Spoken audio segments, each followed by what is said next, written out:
प्राचीन काल में राक्षस अपनी तपस्या के बल पर ऐसी शक्तियां प्राप्त कर लेते थे जिनके सामने टिकना देवताओं के लिए भी मुश्किल हो जाता था।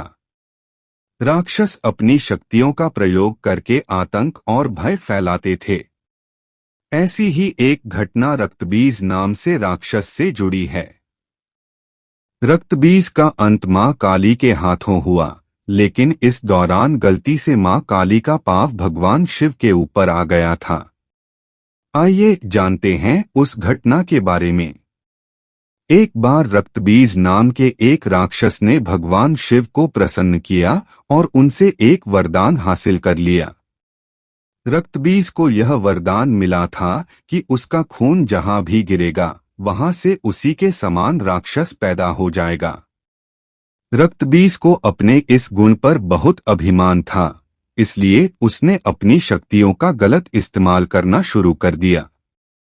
घमंड में चूर रक्तबीज ने देवताओं को युद्ध के लिए ललकारा।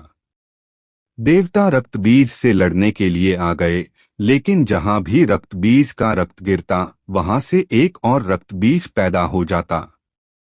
इसका परिणाम यह हुआ कि बहुत सारे रक्तबीज पैदा हो गए, जिन्हें हराने का कोई रास्ता देवताओं को दिखाई नहीं दे रहा था।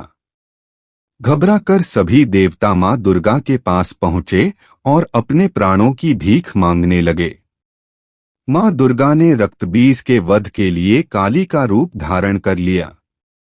रक्तबीज को देखकर मां काली क्रोध से भर उठीं और अपनी जीभ को इतना फैला लिया कि सारे रक्तबीज उसमें समा गए। अब जहां भी रक्तबीज का रक्त गिरता मां काली उसे पी जाती। रक्तबीज को समाप्त करते हुए मां इतनी क्रोधित हो गईं कि उनको शांत करना मुश्किल हो गया। काली मां का यह रूप विनाशकारी हो सकता था, इसलिए सभी देवता भगवान शिव के पास पहुंचे और बोले कि आप ही मां का क्रोध शांत कर सकते हैं।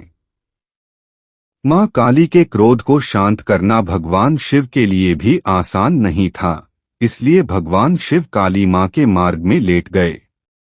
क्रोधित मां काली ने जैसे ही भगवान शिव के ऊपर पांव रखा वो झिझक कर ठहर गईं और उनका गुस्सा शांत हो गया। इस तरह भगवान शिव ने देवताओं की मदद की और मां काली के गुस्से को शांत किया, जो सृष्टि के लिए भयानक हो सकता था।